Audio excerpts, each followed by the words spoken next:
Good morning, everybody. Welcome to our meeting for the manufacturers for residential and non-residential factory-built structures. One of the things that we want to do with this Zoom meeting is go over the key changes in the new administrative rules that were published on June 30th. Hopefully, everybody has had a chance to read them and start implementing those as we go through. If you have any questions, please just go ahead and either put them in the chat or raise your hand or shout out. And Donnie and Amelia are both co-hosts of this meeting. Once I go to the PowerPoint slide, I lose the ability to see everybody. And so they're going to be helping me. So this meeting is focused on currently registered factory built and FB and FBNR, residential, non-residential factory built structures. If you're already a registered factory, of course, we invited everybody. There may be some manufacturers out there that are thinking about shipping product to Colorado or starting up in Colorado. And so this certainly will have some time at the end for general registration questions and how that works. But the key focus on this one is the new rules that have changed. The other thing is that we are going to have future meetings for other other stakeholder groups. The next one is the third-party agencies. We're going to have a meeting to those. I'm trying to find out if I can sort my distribution list just by third-party agencies and just invite them. Otherwise, you may all see another email about that the next week's meeting. It'll be at the same time next Wednesday. It's only going to be an hour. We don't have as much material to cover with them. And then after that, we're going to also do sellers and installers. So we've got, and then previously we did a Zoom meeting for tiny homes. Just to kind of go through the overall process with them. So this is kind of the kickoff. We did the tiny home one as a separate type of thing right after the new rules came out to kind of go through that. I know that we do have some tiny home people here also. So if you have questions with respect to that, that would be a great reference for you to look. It is on the website. The Zoom meeting was recorded and posted, and the PowerPoint was posted also. After this meeting, I'll post this PowerPoint and this recording and make it available to anybody that couldn't make today's meeting from the FB and FBNR manufacturer side. All right, with that, I am going to let me introduce some of the staff that we have with us. Donnie Featherman, you want to introduce yourself? You muted, Donnie. I can introduce myself. I'm unmuted.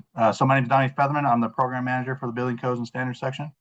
So I oversee all the functions of our program from the factory registration, sellers registration, installers, inspectors, registration, third-party agencies. Also oversee all the plan reviews and inspections that are going to be happening within the state. We no longer send inspectors out of state, I believe as of 2018, I think it was, when we stopped doing that. But I also oversee all of our administrative work, and that's it. Thanks, Donnie. Amelia, you want to go next?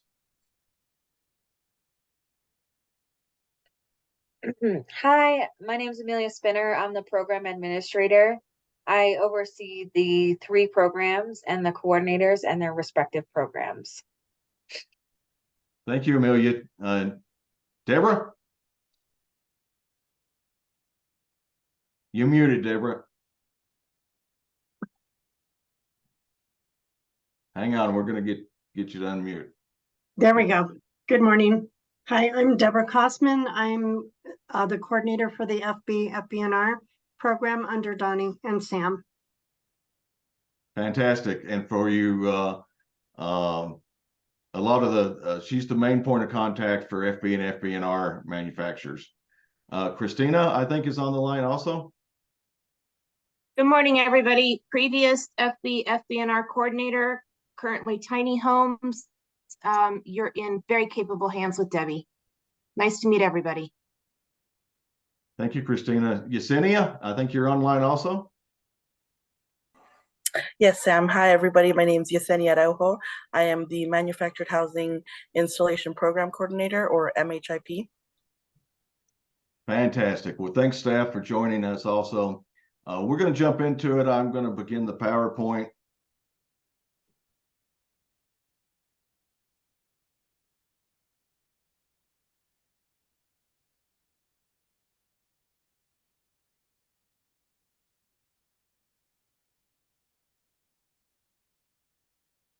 Good. Can everybody see that? Yes, I can see it. Fantastic. All right.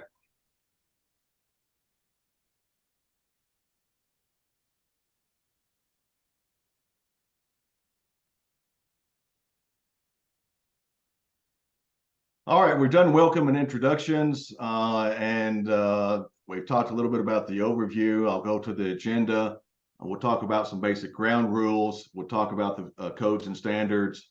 We'll talk about the new and modified rules, and then we'll wrap up and we'll have some time for discussion.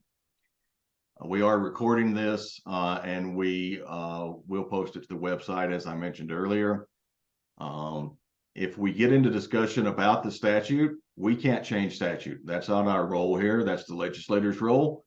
We are trying to make this an effective program for all our manufacturers in state and out of state. So if you have suggestions on future legislative changes, you can send them to me at my email address, and I'll keep a list of those. I know that the TAC, the Technical Advisory Committee, which I'll talk about here in just a minute, is starting to take a look at those things too, on how we can make the program more efficient for the state and take advantage of all the initiatives going on in the state of Colorado. We cannot change the approved rules at this time. The only thing that we could do is do an emergency rule that would supersede the current rules, and I'm not sure that we are going to be able to do that. We have not yet decided if we need to change any rules through the administrative rule process for next year. We have to make that decision fairly quick in order to meet the timeline to make those administrative rule changes. And then again, for those out-of-state factories, we're only looking at Colorado law and the Colorado rules as we look at our program. These are our controlling and guiding documents. First is the revised statutes, Colorado revised statutes.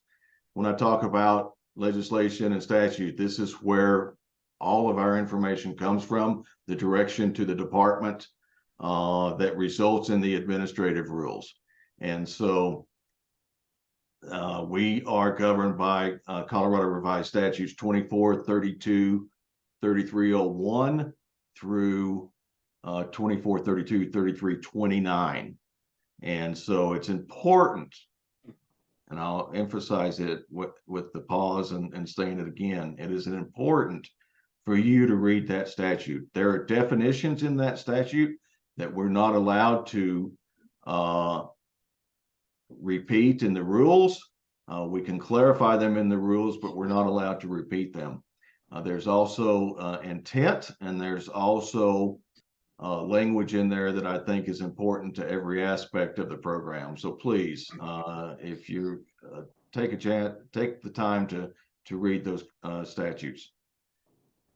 The reason that we did new rulemaking is to implement a bill that was passed, and that was the short title is the Tiny Home Bill. It's HB 22-1242. It was signed into law in 22, and then we went into rulemaking that started in November, December, and went all the way through the effective date of June 30th of 2023. And although it's called the Tiny Home Bill, It also has some other changes in it that we're also implementing. So don't think of it just as I did when we started this, was adding and tiny home every place that needed to be referenced, right? There's things in there that I'll talk about that are significant changes to the program that I think that are it would be worth reading that bill also if you want to. And then, of course, the administrative rules, and that's what we're here to talk about today, right? So those administrative rules are up on the website now. They went through the entire rulemaking process, and I took a snip of this one. The new rules are there in a clean text if you want to keep a copy for reference. But I've also got up, and I'll keep it up for a little while longer, a red line version of the administrative rules. This is what we submitted as the red line version to the Attorney General's office and the Secretary of State for publication. I like to use this version of the document when I'm looking at what's changed from last year to this year. Take a look at that, and if you want to download it and save a copy of it, it might be a good reference guide for you. And that's actually where I pulled most of the changes that we're going to talk about today.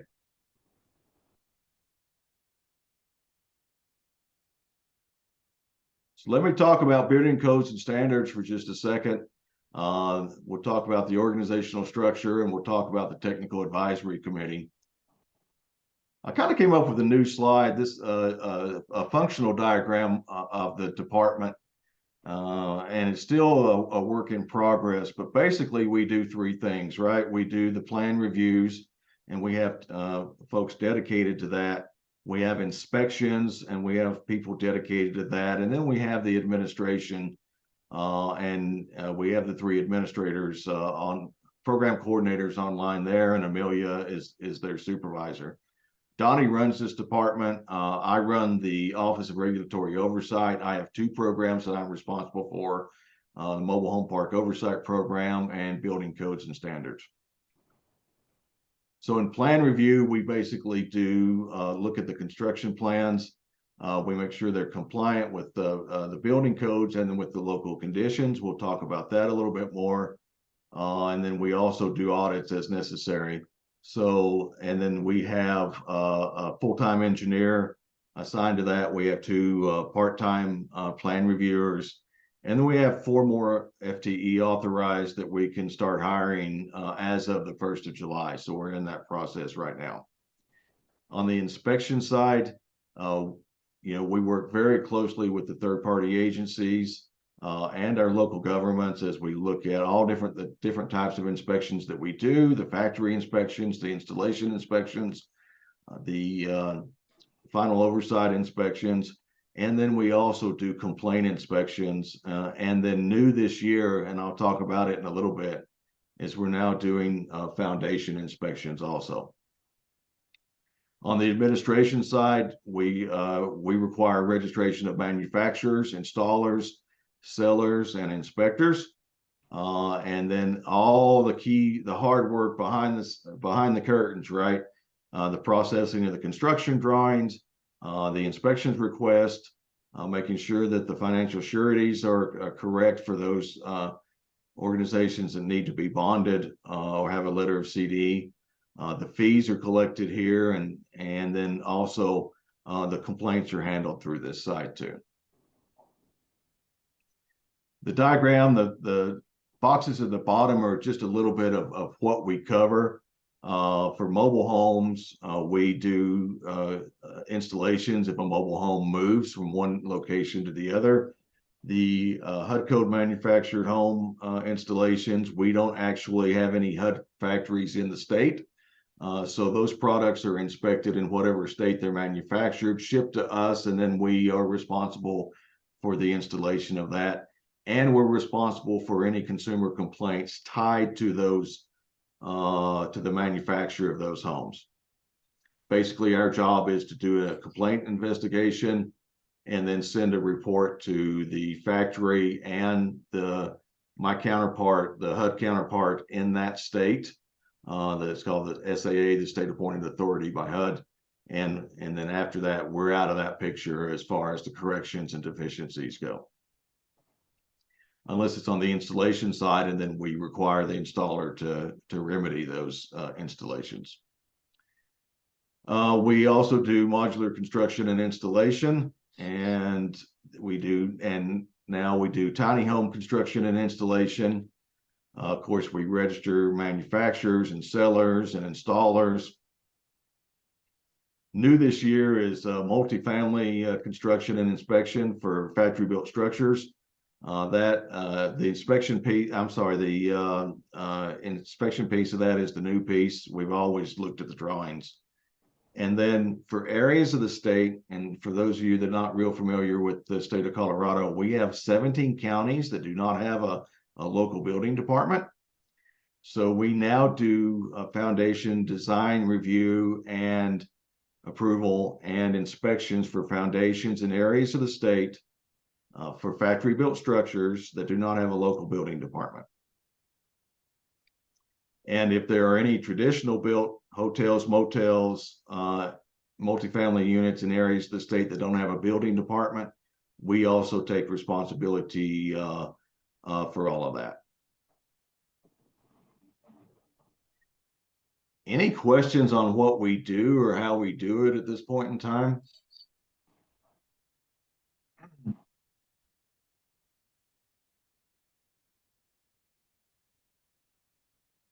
Okay, I don't see any hands up or any, like I said, I don't see the chat, so we'll keep going. Somebody's got a hand raised, Cam? Yes, sir. Hey, thanks for that review. I was just wondering if there's anything in the new bill that's changing current process, or is it adding to, so it seems like it's adding the tiny home category. Is there anything that's changing substantially versus what we've done for the last year, several years? Yep. So Cam, I'm getting ready to go through that in some fairly deep detail. Again, I recommend you read those new rules especially after this presentation. If you have questions, but yes, I've tried to highlight in a future slide all of the major changes for the process. Thank you. Good question.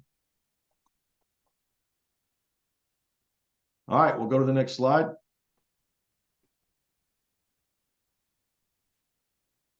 So the next slide in this discussion is the Technical Advisory Committee. This is the group of volunteers that is in statute that we use to write and amend our administrative rules. Remember, these guys are all volunteers. There's 15 members of this group. We have an architect, structural engineer, 3 from building code enforcement, local building departments, 1 from mechanical engineering, 1 for electrical, 1 from the plumbing industry, 1 from construction design or producer industry, 2 from manufactured housing, 2 from the tiny home industry, 1 from energy conservation, and 1 from organized labor. And like I said, the TAC met pretty solid and did a fantastic job, and were very patient and gratuitous with their time to get us on this new set of administrative rules. I can't thank them enough. There are several members here. I won't embarrass them and call them out by name, but thank you guys again for volunteering and working through those rules. With this group, as you can tell, it's interesting, and I was very proud of the group. It wasn't, nobody took a stand that says, well, it's got to be my way or no way at all. Everybody worked together in a collaborative fashion to try to get to a good program where we can go forward. From here, the draft rules go to a couple of different divisions to be reviewed before they're recommended for approval. The State Attorney General office did not have any changes to our draft rules, which I thought was nice. The finance guys, since we weren't doing a big fee increase, we're very comfortable with the fee schedule in that. And then we also sent it out to over 900 people, the final set of rules, and we got some pretty good feedback from those guys also. And then we made some final tweaks right before we went to the State Housing Board. And the State Housing Board had some really good discussion on it. And we had testimony from one of the manufacturers and from the Rocky Mountain Home Association also testified.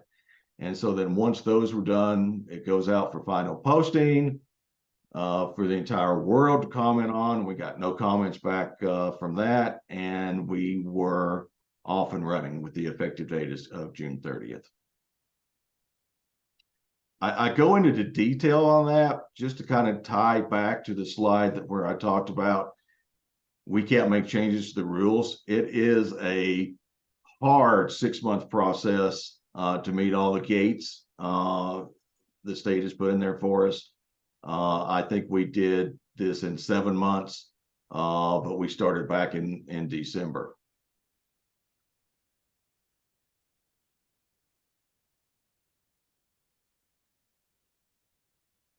We did not make major changes to any of the building codes that we, but the previous set of rules, we were on the 2018 codes for IBC, IRC, IMC, IPC, IFGC, IECC is the 2015 code. And of course, with HUD, we don't change any of the HUD standards either. We did tweak some of the as amended sections in those rules or in those codes. So when we say we're on the 2018 IRC, we're really on the 2018 IRC as amended. And I footnoted here, also not footnoted, but in parens here, mentioned that we did a major overhaul to Appendix Q. We basically took the 2021 Appendix AQ for tiny houses, moved it into the 2018 as amended code, and brought all that language over for tiny homes and tiny houses. So that's why that one is called out a little bit different.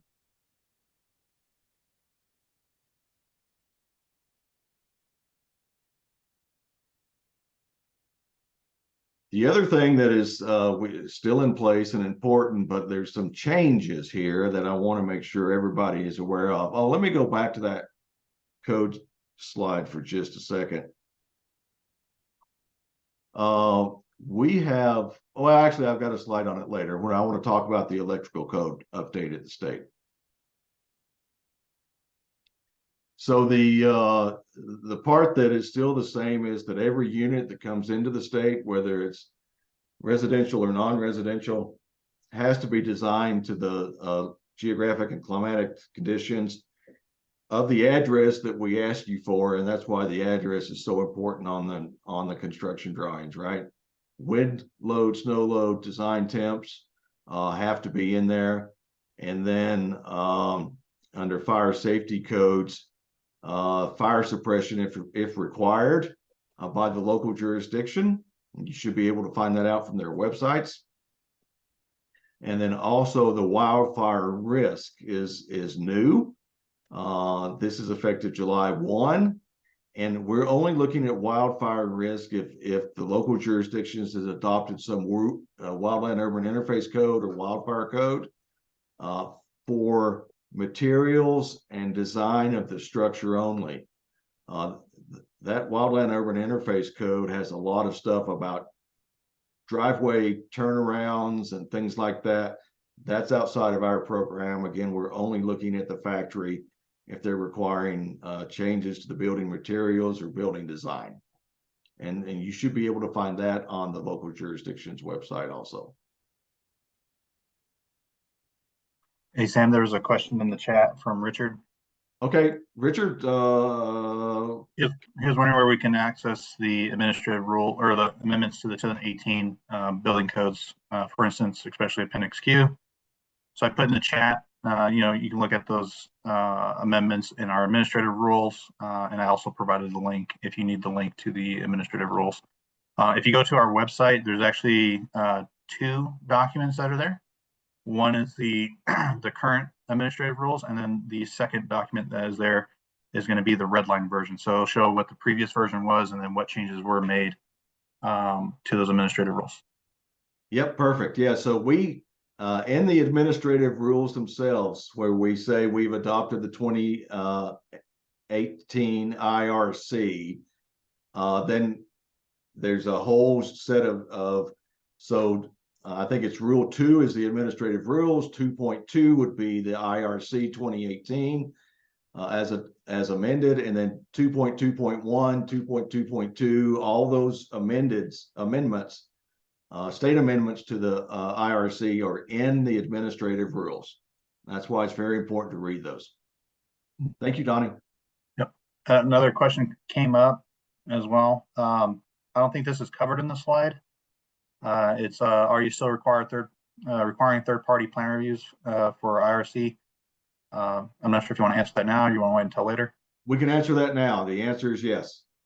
Yeah, and it's for both. It's any structure that comes into the state of Colorado needs to have the third-party review completed prior to submitting to us. You know, And Donnie and I have talked about maybe in the future backing off of that, but some of you will remember that there was a planned backlog, and that's one of the reasons that we went to that third-party agency, and we have cleared that backlog. We're down to our target of less than 10 days, and generally we're beating that every single time for review of construction drawings that come in. The third-party agencies are doing a good job of that. But if I get fully staffed with 4 plan reviewers, we might be able to back off that a little bit, and then we would do those in-house. We don't want to back off of it yet or promise to back off it yet, so that requirement still exists, right, Donnie? Yep, that's true. Yeah, I think once we get fully staffed, the other thing too is I think now that factories are getting a third-party review, they're seeing that there are issues that need to be addressed prior to submitting a plan review, just in general. So those are things just to look out for during your submittal process, because they are using the same checklist we are, because we provided that checklist for the third-party agencies to use.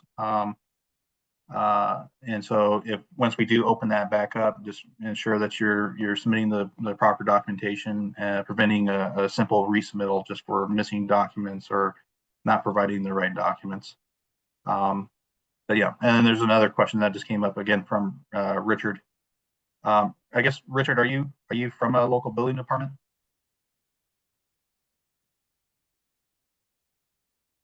Okay. What building department are you with exactly? Alamosa County. Okay. Yeah. So typically we just look at the local jurisdiction's website to look up for those building code requirements. We don't really track them in-house. We just use your website. So as long as your website's up to date and it's easy to find, not only for us, but also for your consumers, homeowners, factories, the engineers, right? It just makes it a lot easier. But we don't require you to send us anything. We just use your website, your county or local jurisdiction website to look up those building code requirements.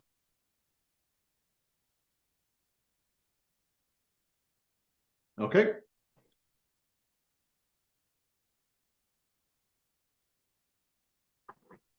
All right, so and Donnie, I finally figured out how to see chat, but please keep, if I get so engrossed in the slides that I miss it, stop me again like you've been doing. Thank you.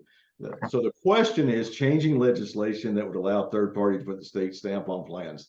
We have heard that was in some draft legislation last year, and that bill did not get signed.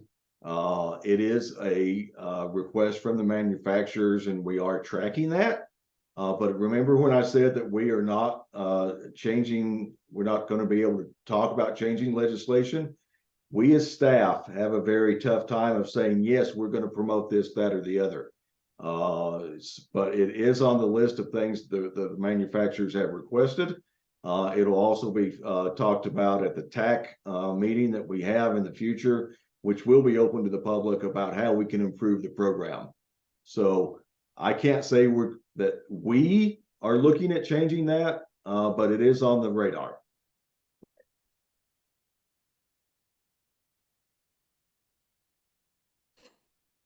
Good questions, everybody.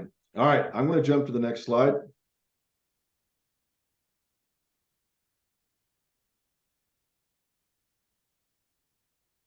Remember when I talked about the administrative rules and rule 2 being codes and standards? Rule 1 is the definitions. Like I said, there's definitions in statute and there's clarification and other definitions that we've put into rule 1. Rule 2 is the codes and standards. Rule 3 is the fees. Rule 4 is the manufacturer section.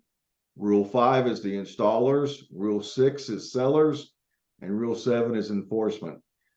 Because the manufacturers are the one of the key players and have most of the rules affect them, what I've done is tried to pull out, I'm going to go through it. There's a slide, and actually 2 slides on Rule 4 and 1 slide on every other rule about the significant changes that we've made going forward.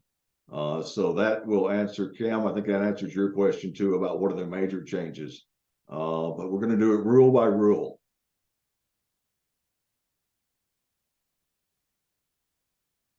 So rule 1, definitions. Perhaps the biggest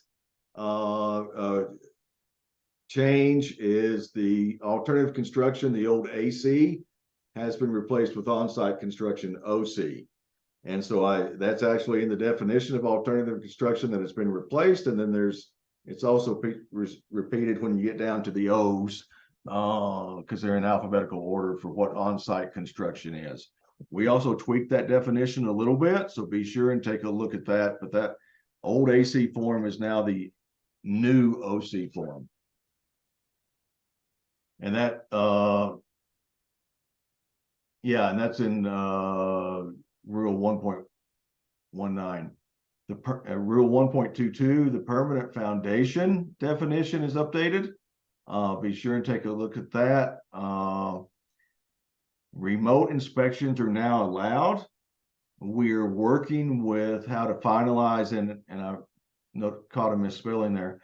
We're working internally now on how we're going to allow remote video inspections and remote inspections.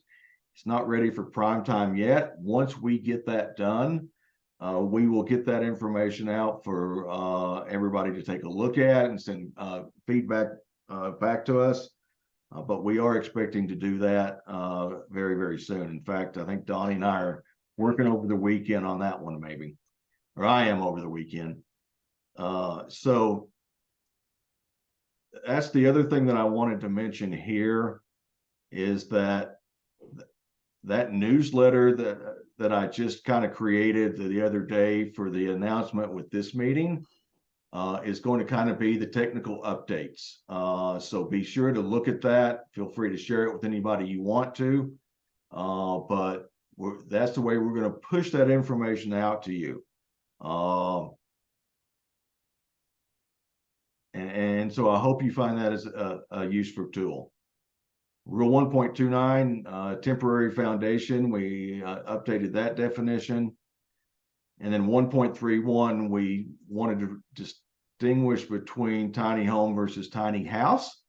And that goes back to statute also. We've always had the ability for tiny houses, which we consider to be under IRC Appendix Q, under 400 square foot modular on a permanent foundation. A tiny home is different. A tiny home by state statute is built on a permanent chassis and can go on has some other, is under 400 square feet and can go on a temporary or a permanent foundation, and it's designed for long-term occupancy. We did add, for those that are here from the tiny home industry, add some FAQs on our website, the Building Codes and Standards website. There's an FAQ for manufacturers. There's an FAQ for consumers, and there's an FAQ for local governments. One question before it comes up is we're not grandfathering anything that was built before July 1 of 2023 into the program. Tiny houses will get an insignia. Donnie, you still got that insignia? Yeah, I got. Hold it up. Oh, here you go. For the tiny homes? Yeah, for tiny homes. let me take off my blurred screen here. So we have a brand new insignia that just came in the other day for tiny homes, where modular gets a silver insignia. Tiny homes is going to get this. Donnie says it's pink, but it looks a little purple to me. Magenta, I think, was the official color of it, but that's going to be on every tiny home that goes through the state program. So what we're really calling them is a state certified tiny home.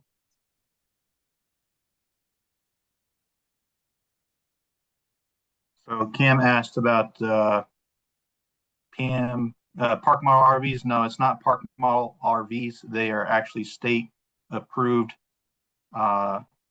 basically mobile tiny dwellings, right? So we call those, we clearly define those as tiny homes. We also have tiny houses that are in Appendix Q, right? That are already regulated by the our state agency, plus some local jurisdictions have adopted Appendix Q, but those tiny houses do not have permanent chassis. These tiny homes will have permanent chassis. I think another term that people are using is tiny house or tiny home on wheels, or THOW. But those are going to be the state regulated tiny homes. And so those tiny homes are approved for long-term living and will receive this insignia. If it's built to the RV standards, those are just RVs to us. People still call them tiny homes. I think that's just going to be a tough thing to get around because it's just a general term that's used for these types of structures. But when we say tiny homes, we're talking about Colorado state regulated tiny home structures. Yeah, and Donnie's exactly right. So they are built to the tiny homes that want to go through the state program will get our insignia, and they're built to the 2018 IRC as amended under Appendix Q. Everything else that's out there is the older units, anything before this, and we're not requiring tiny home manufacturers that are building RVs to go through this program. This is an optional path if they want to design and build a unit for long-term occupancy that can go into a local jurisdiction and get a CO, a certificate of occupancy. It's just like a modular from our perspective, except for the chassis side of it. And so we're doing as much outreach and education as we can with local jurisdictions. I had a call from a local jurisdiction the other day that wanted to change their zoning and permitting to allow state certified tiny homes. And he goes, well, what do I call them? I can't just call them tiny homes. And I said, you can call them tiny homes as approved by the state, or state certified tiny homes, however you want to differentiate it, to allow, because they're built for long-term occupancy. All right, and then there was a question, and we actually did, Donnie and I did a 6-hour training with local governments and state governments, the CCICC branch and chapter in Colorado, 6-hour training for rolling out the new tiny home bills. Tracy, I see your question about what county it was. I don't remember. I'll have to go back through my notes. But again, that's one of the reasons I created that tiny home FAQ. I think I will revise that to say if the counties want to allow state certified tiny homes, that this is the best way to do it. There's also a question on feedback on local jurisdictions with the new full OC list. I want to defer that until we get into the discussion part of this presentation. I want to get through the major rule changes first, and then we can dive into that, because that's going to take a little time, I think. And I think that clears the... Cam had asked if park models were still seasonal, and that is correct. They are still seasonal. I believe if you look at the RV standards, it actually tells you that they're built for seasonal use or temporary use. It's not a long-term occupancy use standard. Thank you, Donnie. Yep. All right, so this is rule one. There were some other minor changes, typos and things like that, and some simple definition, grammatical stuff we changed in some of those definitions. So be sure and read. Again, I'm going to repeat myself a lot here. Be sure and read those new definitions as part of your review of the total administrative rules. Rule 2, codes and standards. Basically, you have 180 days to come in compliance with changes to codes and standards. The rest of the rules are effective immediately as of July 5th, I think, because of the holiday. So you should have reviewed these rules already and started implementing changes. But on the code side, you've got 180 days to make the changes. There are possibilities for extensions of that. You just read through Rule 2 and it'll talk to you a little bit about that. But primarily in 2.1, which is the IBC, we updated the ice barrier language. In 2.2, which is IRC, we added wildfire risk and foundation for areas of the state without a building department. We're added to table 2.2.1, table R301.2 for AD 1. Also in the IRC 2.2.13, we changed the section regarding the interconnection of smoke alarms. Please take a look at that. 2.2.18, the ice barrier language is updated also. And then in 2.2 Appendix Q, that's where I've already talked about the modifications to pull in the 2021 Appendix AQ into our 2018 as amended. And Don, Sam, just for Donnie, anything you want to touch base with on these? Yeah, I just wanted to, just for clarification, because there's ice barrier changes language updated twice on there. Once for IBC, once for IRC, because they were put in two different sections there. Yep, exactly.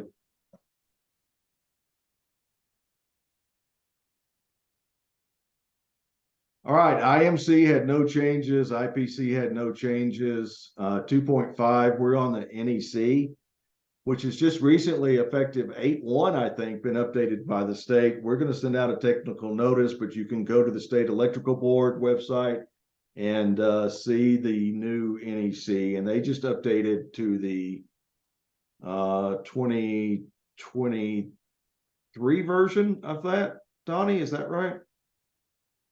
I'm not too sure. What was the question again, sorry, Sam? On the Or NEC update. Oh, yes, the NEC, they just updated August 1st, I believe, to the 2023. So they're now enforcing the 2023 electrical code. And we actually have language in our rules that says that we will, that is the most current NEC approved by the state. What we need to do is take a look at how that state update looks at our amended NEC. So we will try to get you out that information, but we now are, and I don't know if I have to do an emergency rule update or I can just do an administrative change to the published document. I've got to go back to the Attorney General's office and the Secretary of State's office and ask them about that. But we are now on the most current version of NEC.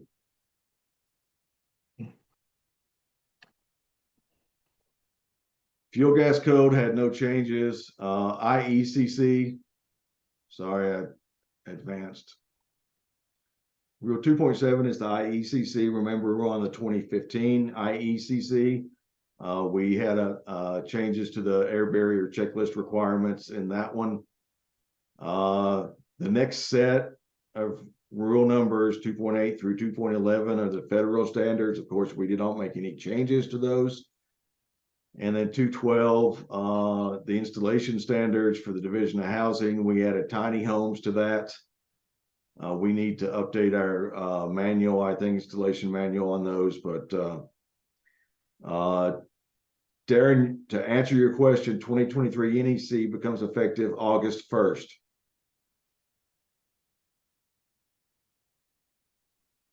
And then in 2014, we added tiny homes, and 2015 had no changes.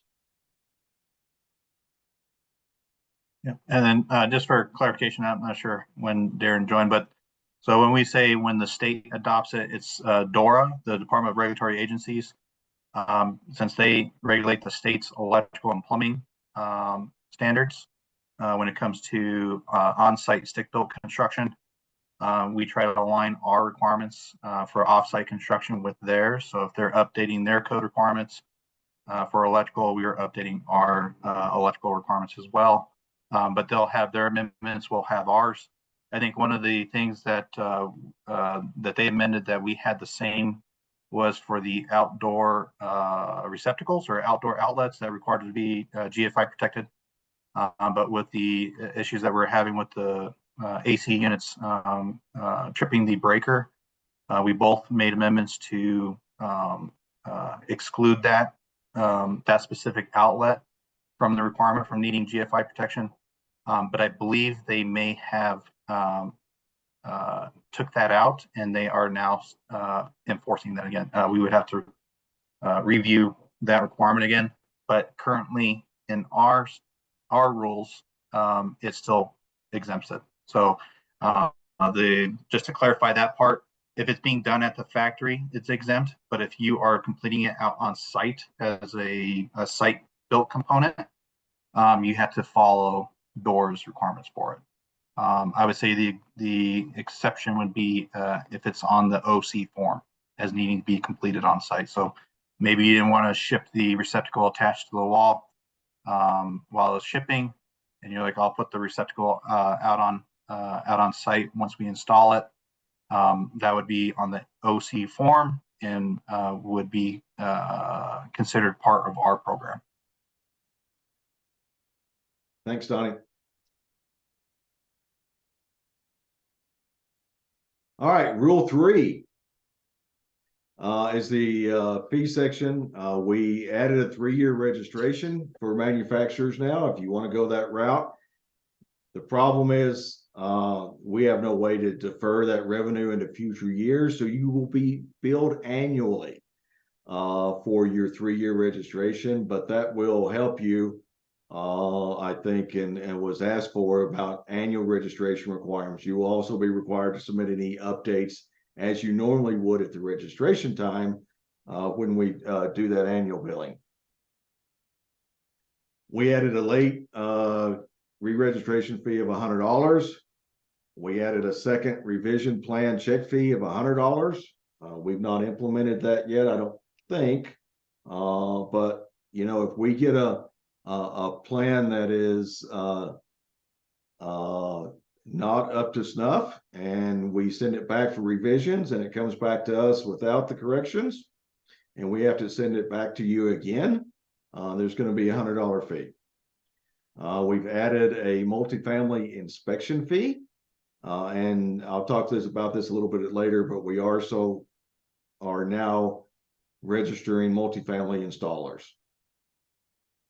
We added a foundation installation inspection fee, and then under the plan reviews, we consider that unfinished space, and so we already had a fee in place for that. And then the waiver of fees for certain nonprofits, we tweaked that wording a little bit there too. I will mention that I missed one of the feedback, one of the chats, and that was from Tawny. Tawny offered to collect, Tawny Payton with Rocky Mountain Home Association offered to collect all manufacturer concerns about future legislation. Please take her up on that offer and send her any potential changes that you want to see on the legislative side. Tawny, maybe you want to stick your email in the chat if it wasn't already there. It's in there, but I'm happy to put it in there again. All right, thanks, Tawny.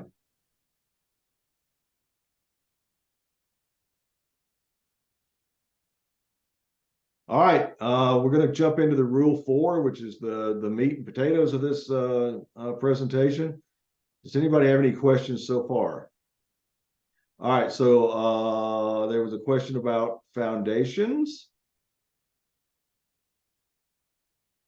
Donnie, you want to help me with this one? Many jurisdictions allow. So if you are doing a foundation in an area of the state that has a building department, you will follow their rules. This is for areas of the state that have no building department and no rules on foundations. And then, yeah, so also Mike, that falls the same with us. So if in jurisdictions without a building department, and it's just faster for you to get a third party, like an engineer out there to do inspections. You can certainly use an engineer. We are also allowing third party agencies who are approved through us. So like NTA, Radco, PFS, Intertech, all those agencies that are currently approved through us as a third party agency at the factories. They can be used as well if you can't get an engineer out there. They can be used for these inspections as well. It's just going to be typical process. If you're going to use an engineer, engineer's inspection letter is going to be required before we allow an installation on that foundation system. And then, yeah, that's pretty much it. Hopefully that answered your question. So yes, the short answer to your question is yes, we'll allow that. Yeah. In areas of the state that don't have a building department, but in areas of the state that have a building department, you follow their rules.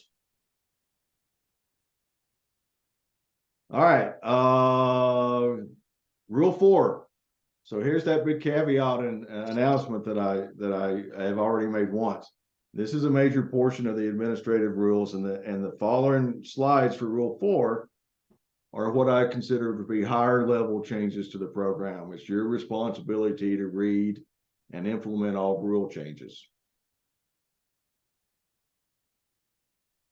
So we shifted at some point, we started calling everything factories. And so we shifted last year and started going back to the manufacturers, because and using the term manufacturers, the manufacturers are the responsible party. A factory is a home where the production occurs. The manufacturer is the responsible party. All right, and then 4.5, manufacturers who sell direct to consumers must register as a seller and provide a bond, certificate of deposit, or COD. We'll get a little more technical information out on that, but we do have some manufacturers that sell straight to the consumer, and there is statutory language to protect the deposit for those consumers if the money is going straight to the factory or is being flowed through a seller where the manufacturer is requiring a big deposit. There are certain caveats. It's not 100% of the deposit. If a portion of that deposit is being used for materials or there's 3 or 4 caveats to that exempt that amount. So it's not again, it may not be 100%, but it is the responsibility of the sellers and the manufacturers protect the deposit piece of that for failure to deliver the unit. Again, we'll get more information out on that. Certified manufacturer status. We've changed that whole program quite a bit. I'm going to dance around this one too just a little bit. We're going to get information out in the next week or two on what we think that certified manufacturer program's going to look like now, but it is still in there. And it was on hiatus for a while, but we really think we're going to kick that off and continue that program. And we've got people waiting for it. And so we know it's important to get that out, and we're going to just as soon as we can. In Rule 415, we talk a little bit about additions. We added some changes on what we expected and to explain the DOH side of how we do plan review. That was came out of the TAC committee as we're talking about that. 4.17.3 adds that local wildfire risk that we talked to in the plan review section. And 4.17.4 clarifies plans are for a specific address. Now, if you're doing a lot model and you have it designed for a certain location, and then it's sold and it meets all those meets or exceeds those requirements, you can give us the address later. But we will be looking at take a look at rule 4.17.4. 4.17.5, I've mentioned already that we are really stepping up to the plate on multifamily plans, projects, and installations. If you've got a multifamily project in place, we want to talk to you beforehand, so we can take a look at staffing and scheduling on our side for both the plan review side of it and then the installation side of it. We think that having some installation diagrams would be, this came out of our Rocky Mountain Home Association sponsored some multifamily installation training recently. Was a lot of good information for the installers that want to register as multifamily. But there may be additional requests to look at, or there is actually, I think, in that section on what we expect as far as installation and inspection requirements for multifamily.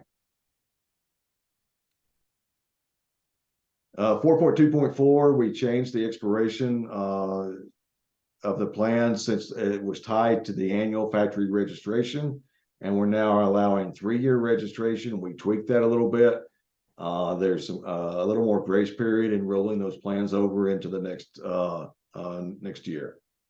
And then 4.25, we added some details in the plans review section for tiny homes. I think it requires a I think they're tied specifically to the vehicle chassis that's being used in the for the base for the tiny homes in the construction drawings. Any questions on this slide?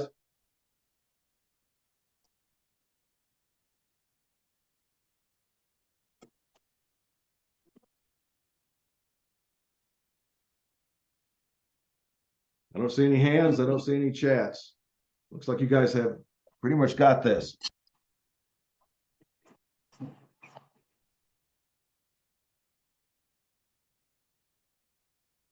All right, so this is my last slide on the manufacturer section.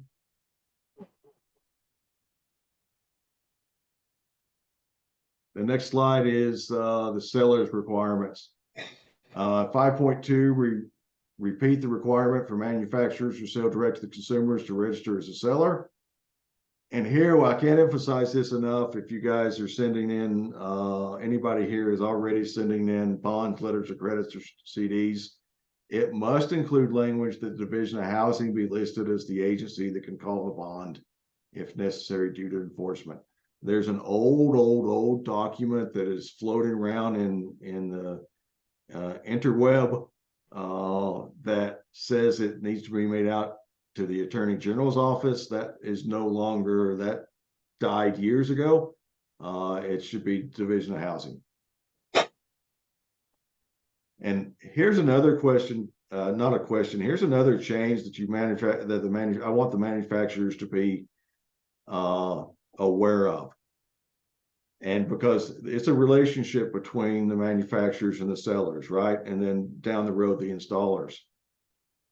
It's a new requirement for sellers to notify buyers, consumers in areas of the state without a building department that they must get the foundation design approved and inspected by DOH. If the seller is passing on the foundation to the homeowner to contract for, that's our only route to the homeowner is through the sellers.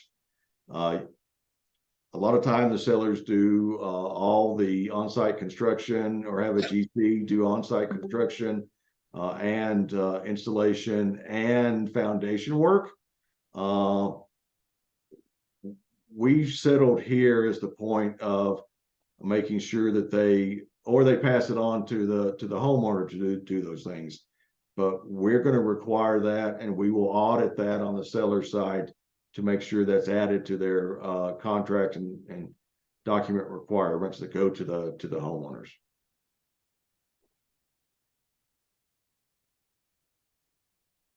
All right, so Tracy, you had the old document. Get with Deborah, and she would tell you, and no, I don't have an example of, I'm sorry, I'm still talking about bonds and CDs. No, it should just be made payable to the Colorado Department of Housing, and Deborah can help you walk through that. Deborah, you want to add your email to the chat, please? Yes. And then rule 4.6. Let me go back. I don't remember 4.6.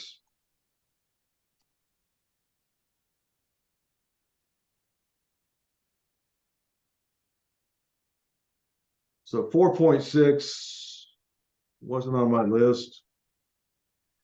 Do you have an example of what this looks like? If you don't have the information in, will it hold up to our oversight inspections? Do we need to have the information in for projects we start manufacturing before the new rules, but installed and will need inspections after the new rules? So Sam, 4.6 is the requirement for like a pre-meeting for multifamily developers or just developers in general who are building more than 5 units. There's not an example of that. Really, it's just, you know, what it comes down to is we have requirements in Colorado, Title 9-5, which requires if like, let's say you're doing a townhome project and you're building a certain amount of units, you're required to comply with 9-5, which is the accessibility requirements for residential structures. Typically in the IBC, you already comply with the ANSI requirements, also the requirements that are specific to Chapter 11 of the IBC. But if you know that you're going to be doing a large development, to have that pre-construction meeting with us, so that before you submit your plans, we're just verifying like, hey, you're meeting all the plan requirements, submittal requirements, but you're also, if you do develop a large enough project that you do kick into the 9-5 requirements, that we have those conversations as well. But there's not anything specific to show you. It's just, if you know that you're going to be building a large project, reach out to the Division of Housing before you start submitting anything. So Chad, technically, your next multifamily project, we want to know about it. If you've got stuff in process now, we've already looked at your construction drawings and you're good to go, that's fine. Technically, if it was, you know, it's a little bit of a gray area as we look at projects that are already in place as far as the installation side. We'd like to know about those projects just because we might go out there and also take a look at them just to train our inspectors. Donnie and I can get back to you on one-on-one on that, but if you've got some, and actually this goes for anybody, if you've got multifamily stuff going on now, you know, if you've got product on the ground, we're not going to halt that. But any new projects, we want to look at them before the construction drawings are permitted, so we can start getting a handle on that. Is that fair, Donnie? Yeah, and really, you know, it's not like we don't do it now, but it's not a priority to the manufacturers and to the locals to do it upfront. And sometimes we're running into the issue where we have these conversations late in the game, and they're, you know, the locals are requiring things for the factory to do, and the factory's like, you know, that's not your jurisdiction, that's the state's. But at that point, we don't know what has been changed, and it's easier just to have that conversation up front so that you can maintain your timeline for finishing that build and installation. That's what it's for, really. And Chad, the other thing is we do not have any registered multifamily installers right now, so we can't even enforce that requirement. We've got some applications that we're processing right now. But we just did the big training 2 weeks ago, I think, maybe 3 on that. So we're not going to hold up your project because you guys are probably using a contractor that you're comfortable with to finish your installations. Does that make sense to everybody?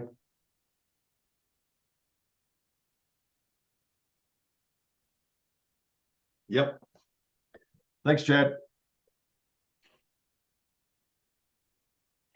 All right, any questions on Rule 5?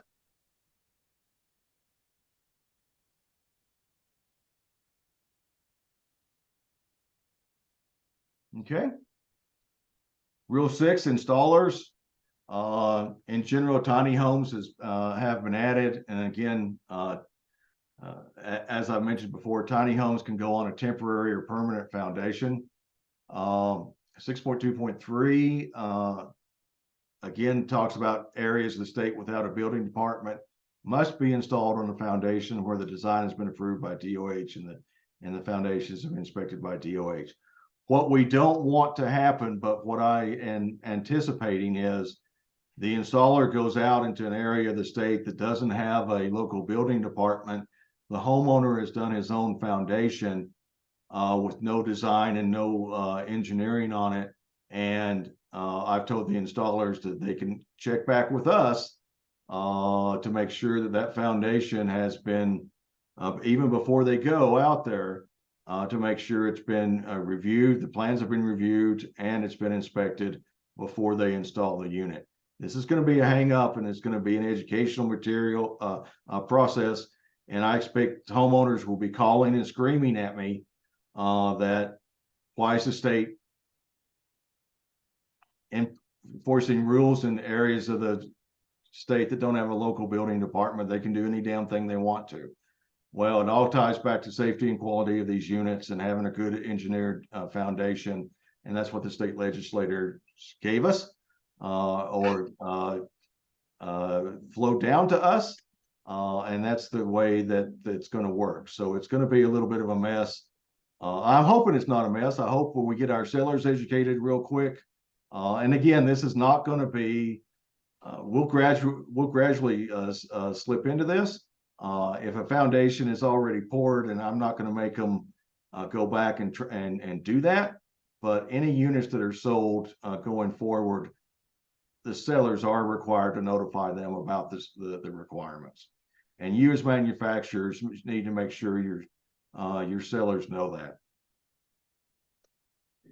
And then again, I mentioned about all bonds, letters, credits, or CDs listed to DOH.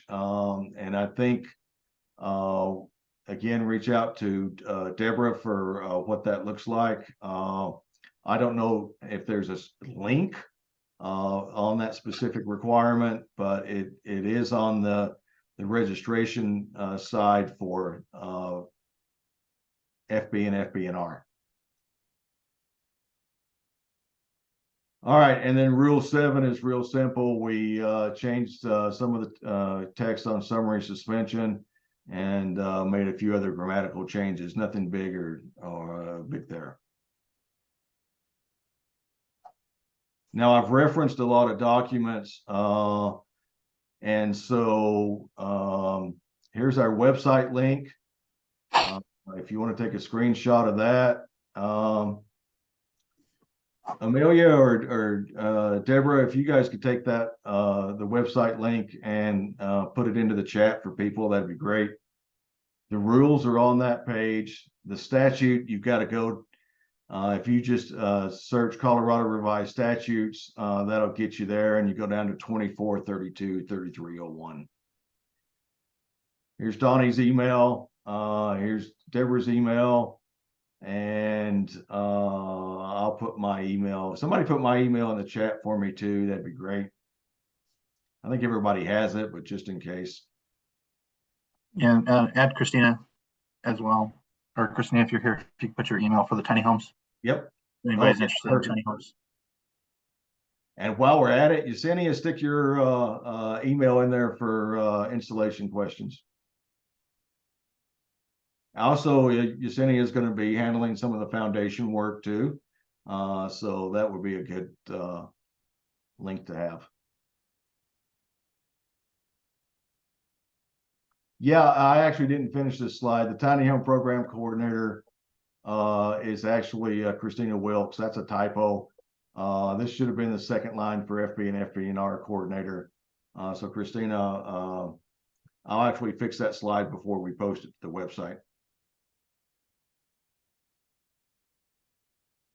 You'll see a little bit more of some generic emails that are not tied to specific people. Christina just put dola_tinyhomes@state.co.us. That allows us some flexibility to check emails if somebody takes a week or vacation or sabbatical or is out for a week or two.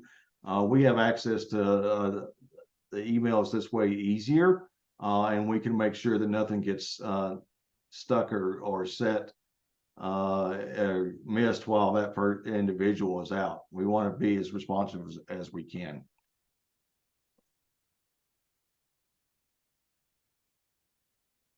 So that's pretty much all the slides I have, just for questions and discussions now, or anything else that you may have.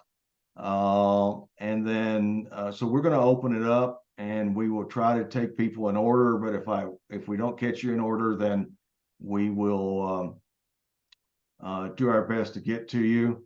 I'm going to leave this slide up for just a second. If you guys want to take a screenshot of it, that has my email and phone number and Donnie's email and phone number on it too.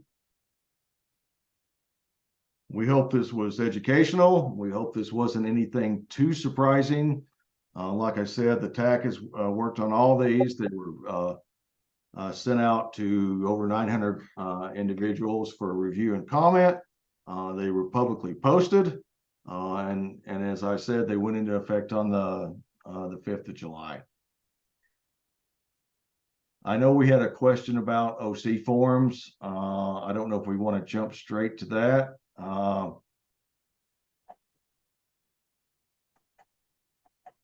Or if we have any other questions in the group. All right, I'm going to stop the presentation. I'm still going to record for a little bit. If you guys needed a photo of this, and again, the slides will be posted.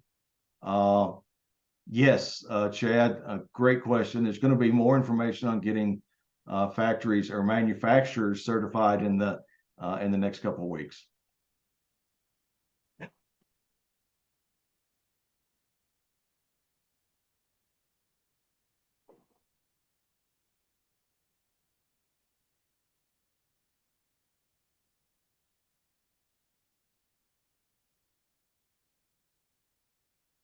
Sam, Jill Kotwitz had posted a question in the chat, and I'm not sure if it was addressed or not That's the OC question. regarding the OC.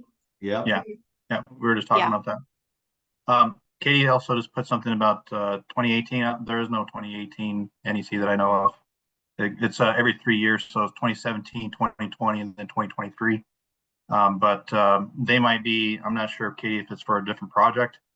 Okay, so yeah, we're currently using the 2020, but we need to make sure that we are updating our codes properly, and that's what Sam was talking about, maybe having to do an emergency rulemaking to change to the 2023, or if it's just something that we can just update in our policy. There's just some language that's in the rules that's a little confusing, so we just want to make sure that we're following our statutes and making sure we're doing it correctly. The state actually, between Secretary of State and Attorney General's office, they have a administrative rule jail. And if you screw it up, you have to go to administrative rule jail. And I don't want to do that. So, Katie, if you have, and this goes for any manufacturer, if you have any concerns about changing from the 2020 NEC as amended by building codes and standards and going to 2023, please let us know. But remember, you've got 180 days to make that change for any code change. So you should start planning for that now and reviewing your plan sets and to make sure to see how compliant they are with 2023. The other thing too, just for everybody's knowledge, is that those are the codes that we adopt are the minimum standards. So if you have a standard that you would like to use, like let's say we're still using the 2020, but you want to use the 2023, just in preparation of getting ahead of the game, that's fine too.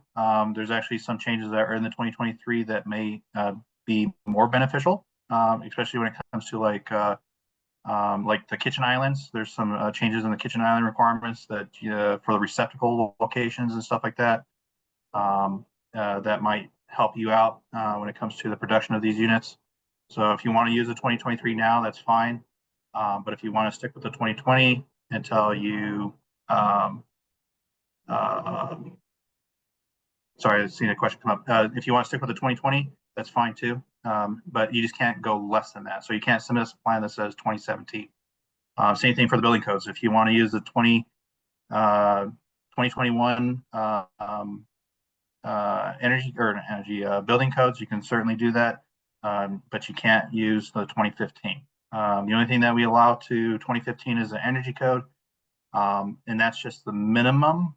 But there is additional written language in the rules that say if the local jurisdiction has adopted the 2020 or 2009 version, we will allow you to go down to the 2009 as long as the locals have adopted that version. And then so is that a good long answer for your question? I think that's a long answer, Donnie. I want to add on to that long answer and say you should also be getting ready for the 2021 IECC update, because that's going to take effect January 1 of 2025. And so I know I've got to change that. That kind of ties into my question with the Attorney General's office. It is in statute that that we have to go to 2021 IECC by January 1 of 2025. So get ready. And Donnie, you don't have to comment on your smoke alarm. Yeah. Well, let's just say I was painting and forgot to put it back up. But there is one outside the room, so I think I'm fine. All right, what is this? So do we want to answer the OC one? Because that one might be a little bit longer of an answer. The one from Jill earlier. The one I deferred, the OC one? Yeah. Donnie, if you don't mind, I'll let you take that OC discussion a little bit. And Richard posted that the locals must either be on 2015 IECC or they must have adopted the new state energy code. And I think Richard and I'm not sure if I remember this right, it was you had to move up to the 2015 IECC the next time you changed your code set. And so I could be wrong with that, but again, that's on the locals. Any factory built structures coming in the state are built to whatever the state standards I just mentioned are, and that's the 2015 IECC, or like Donnie said, or better. Better being more recent. Better is probably not the right word, or a more recent set of energy codes, but they're not required to. They can design to the 2015 IECC. Donnie, you want to talk a little bit about the new OC process? Yeah, and so hopefully I understand Jill's question here. I'm trying to think of it of what they're seeing, and I think there's some confusion about what's being seen on site, but there's also looks like there's two parts to this.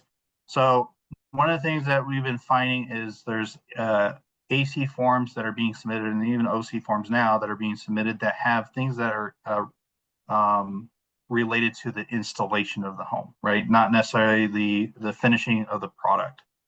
And so there's things like foundation tie downs. There's things like foundation. There's things like maybe finishing the utility connection, right? that's all on-site completed item or on-site built items that are within the local jurisdiction, right? And so they're probably saying like, I'll look at these, but you have to look at the rest of them, right? So there's that's going on. I can't really answer every single thing for every type of scenario, but the typical process, as long as the OC and the AC form has been completed correctly, and you're only listing items that are related to the completion of the structure's compliance. So everything that is on the plan to complete that structure as approved on the plans needs to be done prior to an insignia placement, right? So let's say that you needed to finish energy code compliance. So you're like, we're not going to put insulation underneath the floors. For this home, we're actually going to wait until it gets to the site location, then put insulation around the crawl space. So that would be an OC item, right? Or previous AC, right, item. And then we have, let's say a furnace, right? We don't have a furnace or water heater being installed in the home. It's actually going to be installed on site, maybe in the attic, or it might be in a crawl space, or maybe in the basement, right? But that's all needed to complete the compliance of the structure, right? You have to be able to maintain the 68 degrees in the home. How are you going to do that without a furnace, right? How are you going to provide hot water, right? A dwelling needs to have running hot water, right? So how are you going to do that without a water heater furnace? So that's part of the compliance of the structure. Insulation is part of the compliance of the structure for thermal envelope. There's other items that are out there, like let's say you have the hinge trusses and you're trying to complete or you need to complete the plumbing vents for that structure, and you can't do that because the plumbing is going above where the hinge is at on the roof, right? Those are OC items, right? So anything that needs to be done on site to complete the compliance of the structure so that it meets the minimum requirements of the IRC or IBC need to be listed on the OC form. But if it's something that's needed to complete the installation, like tie downs, right? So the installer's definition is anything that is required to set the home on the foundation, tie the home to the foundation, and then tie unit to unit, and then any expandable sections of the unit, right? So anything that deals with that process is what is considered installation items, right? And does not need to be listed on the OC form because that's part of the installation inspection. But the other components that need to be done, like fire suppression systems, wildfire mitigation, energy code compliance, plumbing, mechanical, gas, right? All that needs to be done at the site location for the structure needs to be listed on the OC form, all right? And then to kind of clarify that, because maybe you're not too sure, what's the difference between the OC definition and the AC definition. In the old statute, the AC is not specifically mentioned in the statute. It's just the process that we created to align with the statute, right? And we called it alternative construction. So that's what AC stands for. And so if you read the old statute, the way it was written, it said that any item that was shipped with the unit from the factory as approved on the plans, that would be within our jurisdiction. And those were called AC items in the rules, right? So the factory is responsible for anything that's being done at the factory, and then anything that's shipped with the unit from the factory to be completed on site as approved on the plans is within our jurisdiction. The thing that got confusing is that factories were saying, well, I'm not shipping this with the unit from the factory. It's being provided by somebody on site, right? And so you'll see the transition of our AC forms where it used to just be, these are the items, sign it if you want to take on the responsibility of doing those inspections on our behalf, or just check the little box and let us know that you're deferring it back to the Division of Housing, right? But then it later changed because of the way the statute was written and the back and forth that we had with manufacturer's input, seller's input, installer's input. And so we updated the form to include AC items for items that were being shipped with the unit to be completed on site, and then also a local inspection section there. And so if you listed something as local inspection, you're saying that it's not AC and that it's going to be done on site and the responsibility of the local jurisdiction. So when you put those items in the local inspection section, now you have to follow the locals requirements for the building codes, which made it a little bit difficult, right? Because if we're on the 2018 and you install a home in Boulder where they're on the 2021, well, if you said it was a local inspection item, now you have to comply with the local requirements for the 2021 energy code, right?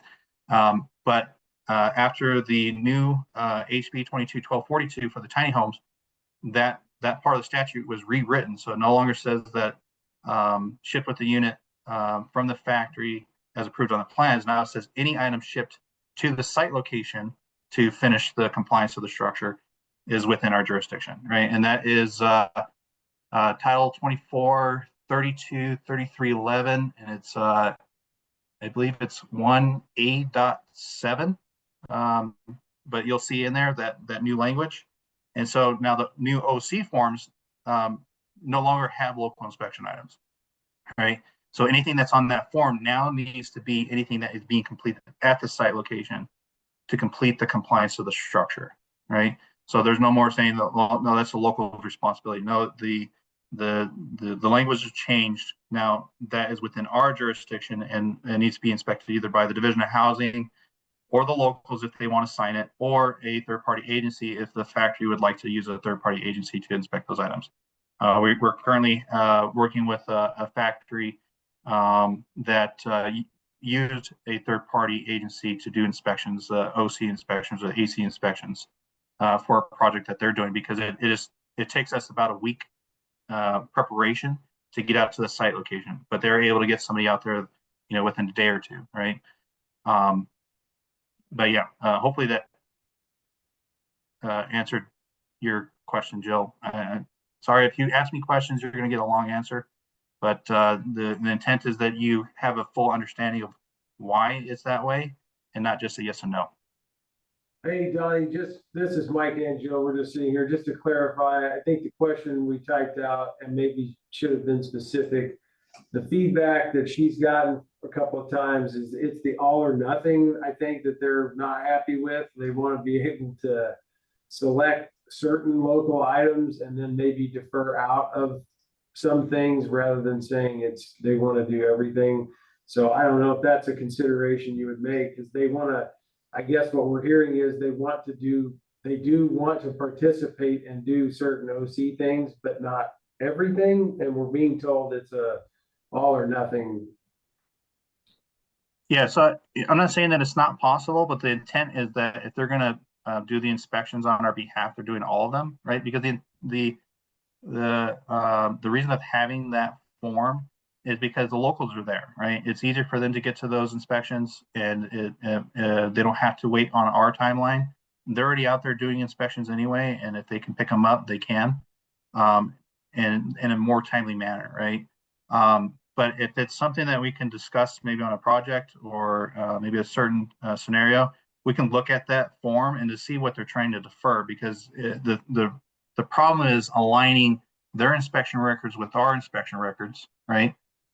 Or even if you're using a third-party agency, that third-party agency needs to know, like, hey, was this done?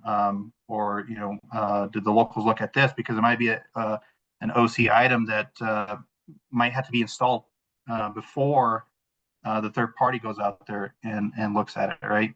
The locals would have to pass it for the third party or the Division of Housing to look at, right? So it'll probably be a case-by-case type of thing. I'm not saying it's not possible. It's just we just have to have those types of discussions and actually talk with the locals and see if there's any way to just have them look at everything, right? Again, the other part to that is we need to make sure that that OC/AC form that they're using doesn't have items that don't deal with something else, because that might be why they're making that decision. They're like, well, we'll look at these because we're already responsible for them, but the rest of the items that deal with the structure, the Division of Housing needs to look at, right? So again, it's going to be case by case. Okay, so if we have somebody where we get that feedback, should we just refer them to you to say, that's because that doesn't feel like that's our decision to make. We told them we didn't think that was a consideration, but we'll just refer them to you and say, that's probably a DOH.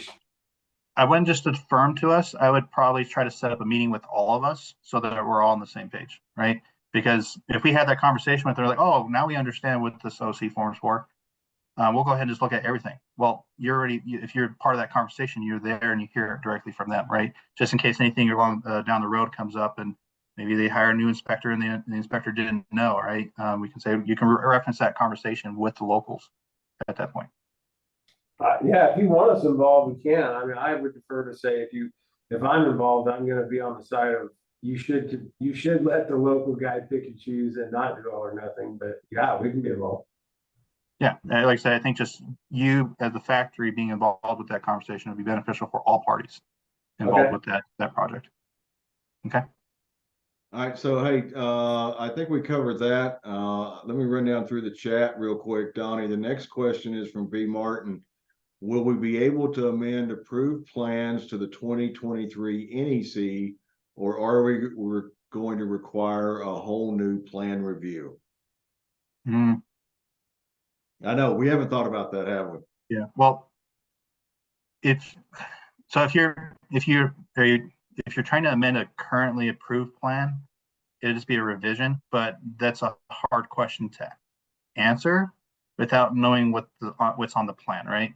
You can't say, can I just change this electrical and not affect anything else? Well, it just depends on the scenario and the space, right? So I guess yes and no. It just depends on the situation. If you just wanted to update to the 2023 on an already approved plan, we just have to look at it and just make sure it doesn't affect everything else.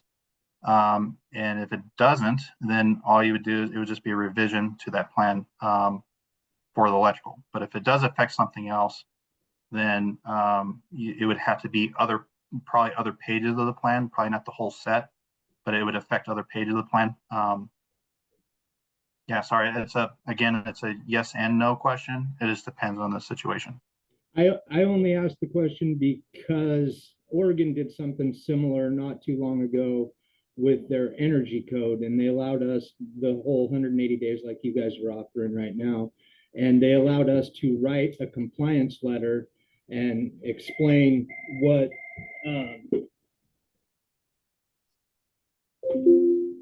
explain the differences and that it does comply with the code. I haven't looked at the 2023 NEC yet to see what the differences are going to be. I can't imagine they're going to be overly hard for modular what we do. This is Brian from Northwest Building Systems, Donnie. We've spoke previously as well, just so you know who I am. Yeah, I think there's a change where I think you have to have an external disconnect even if you have a panel on the inside, right? So if you're updating your electrical, it may kick in other things, and you might not just change your code, like just changing the verbiage. There might be specific items you have to change to the electrical plan, but also you might have to update your OC form, right? Because maybe you're not going to install the external disconnect at the factory. You're just going to do it on site when they're connecting utilities. But like I said, it's a yes and no question. Yeah, a yes and no question. It just depends on the situation. It's situational. I can accept situational. Yep. That works for me. Thank you for the answer. Okay. And then the next one is from Cam.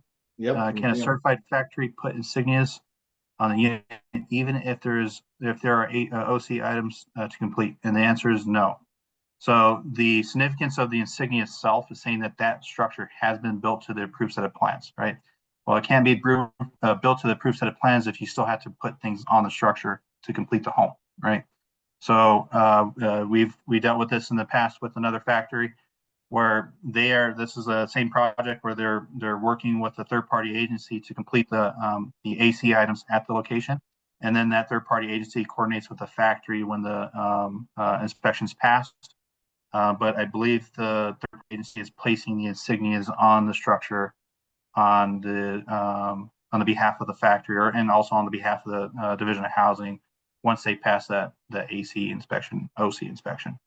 But again, the answer is no. You can't place a insignia on the structure even if you are certified if there's OC items. All right, Donnie, you want to take Tim Cook's question? Yep. So ICC-NTA has been completing our rough final inspections when requesting the insignia. I was informed that the insignia for the commercial buildings will be applied in the field once installation is completed. This has always been done at our facility. Is this part of an administrative change? And so Tim Cook, sorry, I don't know who you're with.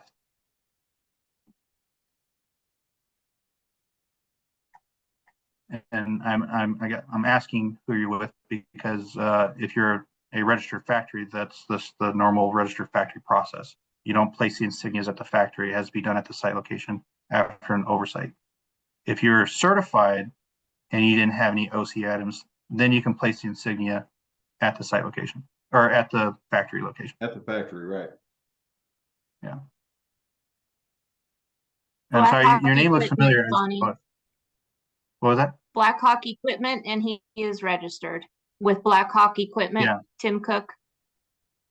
Yeah, so Tim, I think we should probably have a separate conversation because there's a little more that's going on with your factory. And I don't think this is the right location to talk about it. But the typical process for a registered factory is you do the construction to the point where you said you're going to complete it at the factory. And then anything that needs to be completed on site would be put on the OC form. And after you get the certification from the third-party agency where they place their insignia that they inspected the unit and it's approved to ship. And then after that, it gets to the site location. If there's OC items, we do the OC inspection and an oversight inspection to complete the compliance of the structure. And then at that point, we will place the insignia. So if you're not certified, then that's going to be your process. If you are certified, again, if you complete everything at the factory, there is no OC items, then you can place the insignia on that unit. Okay. I think we answered the, I think we touched based on the other OC issues. Jumping down to Chad's comment, if the factory does not provide the materials to be completed on site, does that change the process? The manufacturer is still responsible for the completion of all to make that unit complete. And I think we've said that several times. It still would require, if there's other things going in there that are not tied to making that unit complete, then it wouldn't require a OC inspection. But if it is required for compliance of the unit, then it is going to require an AC inspection or OC inspection, right, Donnie? Mm-hmm. Yeah, so the factory is responsible for the compliance of the structure. They're not, so I think that's probably that's a good discussion to have. I'm not sure if we're gonna have time completely, but basically our statute regulates an installer, a manufacturer, a seller, and inspector, right? So there's requirements for all those in statute. But each entity has their own responsibilities, right? The seller is responsible for the sale of the home, right? So the contract, making sure the contract aligns with the statute.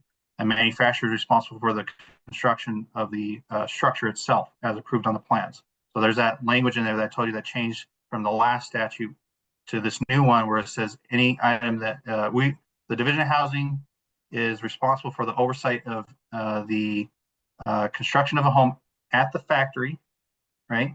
Or offsite location, and at the site location as approved on the plans, right? And that's in I'm actually trying to pull it up right now while I'm talking about it, but it's in 243301, paragraph 3.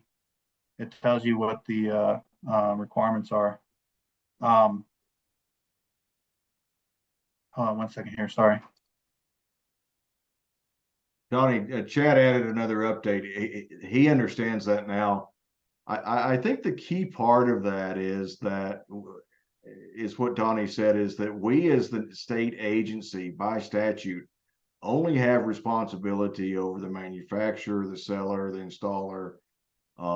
And so it's tough when there's a GC that the seller has hired, a general contractor, to do work on the unit on behalf of, if we trace it back to compliance of the unit, right? If the contractor's doing compliance of the unit, OC items on site, it's still a manufacturer responsibility, even though the seller may have contracted. we're trying to get our head around, and every seller does it. Not every seller does it different. That's too broad of a statement. There's a lot of different models out there with sellers.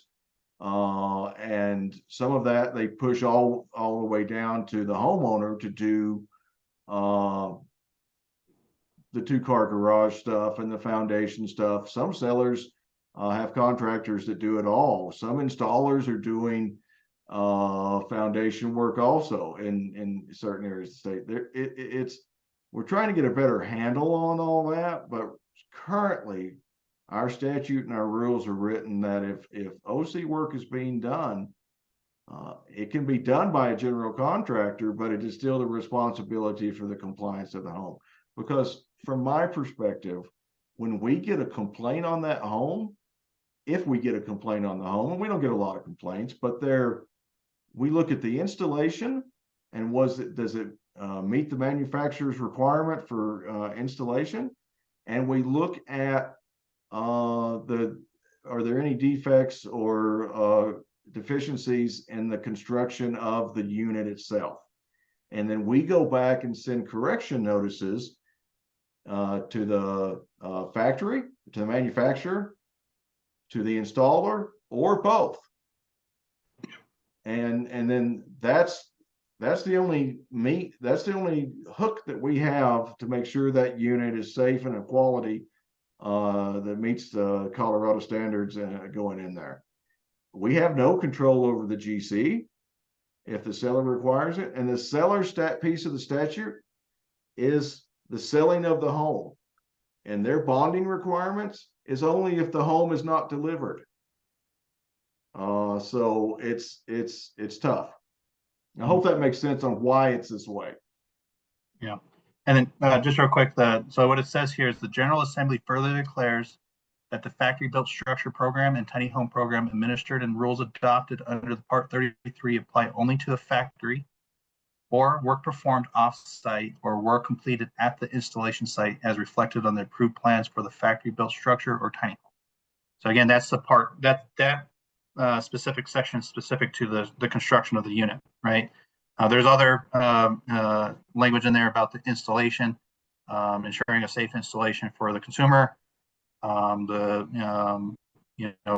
good consumer sales practices are going on. So there's other stuff that's in there, but it's really covered in the 2432-3301. If you read that, that's what the intent of the statute is for. But when you go further into the statute, like 3311, that's for plan reviews, factory responsibilities, certifications of the unit. There's also sections there for the sellers, installers, inspector requirements, things like that. So again, hopefully that answers your question on that.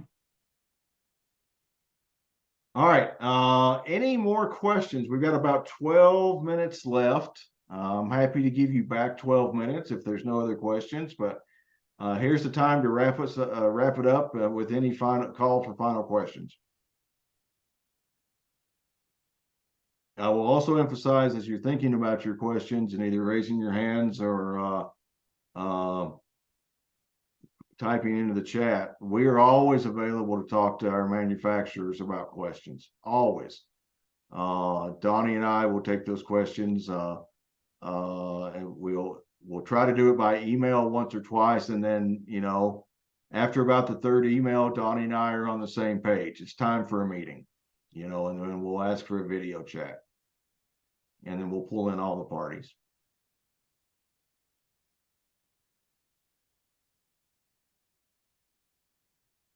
All right, I don't see any other questions coming. I hope this was useful to you. I'm going to stop the recording in just a minute. And again, I will get this slide deck updated. I will get the video and the slide deck posted. And again, if you're working with third-party agencies and want to invite them to the next meeting, that's going to be September 6th. The announcement will come out. There's a new link. You guys, if you're registered manufacturers or certified manufacturers and want to listen in on that, you can. But this is really going to be, that next one is really going to be focused on the third-party agencies. because a lot of and this is going to be their chance to discuss with us what they're seeing, our chance to discuss with them what we're seeing. Same thing, a lot shorter slide deck, but a good, some good quality time on Q&A after that. And then again, we'll do installers and inspectors and installers, inspectors, and sellers, one a week until I get through everybody.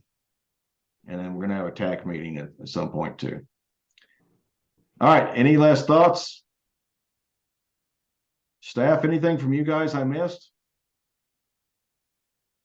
No, just, again, I want to reiterate, if you have any questions, please reach out. That's what we're here for. All right, thanks everybody. I'm gonna stop the recording. You guys have a great day. And we'll see you next time.